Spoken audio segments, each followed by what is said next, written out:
Today we're in Mark chapter 13. We're looking at the Olivet Discourse. This discourse is found in all three of the Synoptic Gospels.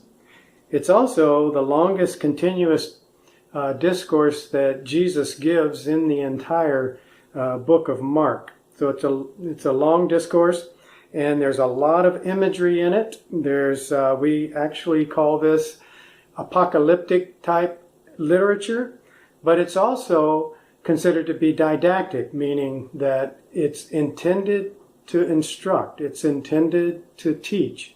And that's the position that we want to take. We want to learn from what is going on here.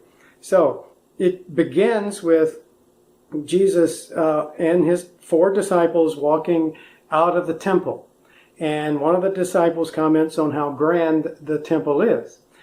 And Jesus responds with a statement that's saying that this temple will be destroyed. And first you need to know a little bit about the temple. The temple was a big building. It covered over 30 acres. A single stone could be as large as a modern day bus, weighing over 1 million pounds. And so when the disciples heard Jesus say that not one stone shall be left upon another, which will not be torn down, it must have been shocking to them.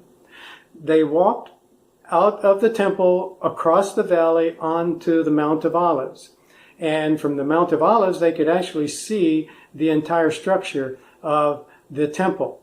And this stimulated a question in the disciples' minds. And that question is actually twofold.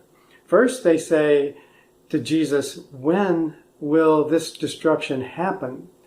And what will be the signs that will accompany this destruction? The thing I would like for you to do for next time is to actually read this chapter.